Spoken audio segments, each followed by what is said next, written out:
அண்டம் முழுதும் ஒன்றினுள் அடக்கம்.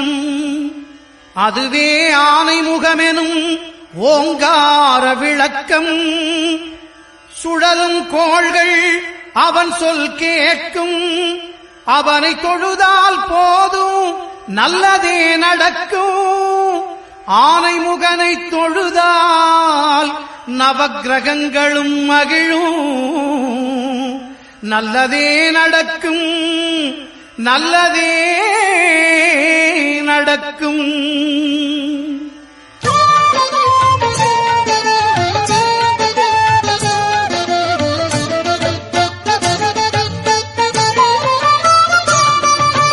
ஒன்பது கோளும் ஒன்றாய் காண அங்கு கற்பகம் என்னும் கடவுளின் மெய்யில். ஒன்பது கோளும் ஒன்றாய் காண அங்கு கற்பகம் என்னும் கடவுளின் மெய்யில்.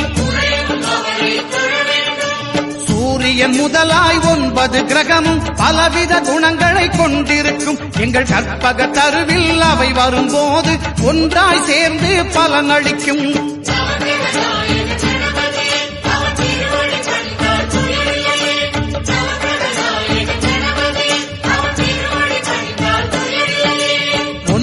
கோளும் ஒன்றாய் காண அங்கு கற்பகம் என்னும் கடவுளின் மெய்யில்.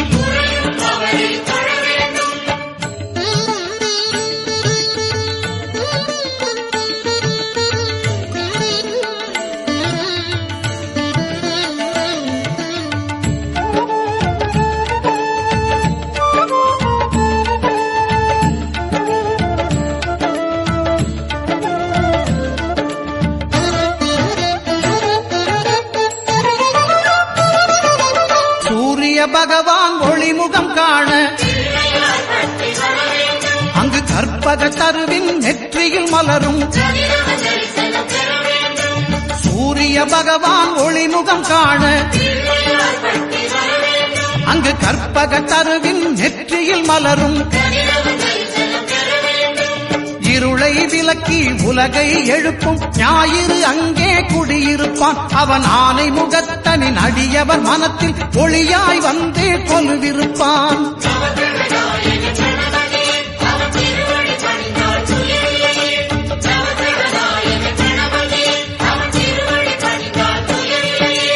ஒன்பது கோளும் ஒன்றாய் காண அங்கு கற்பகம் என்னும் கடவுளின் மெய்யில்.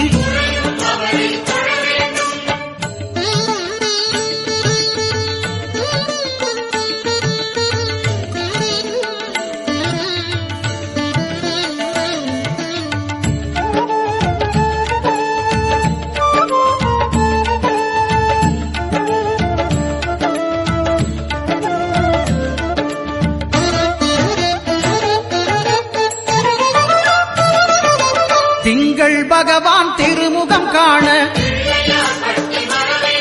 அங்கு கற்பக பெருமான் தொப்புள் குழியில்.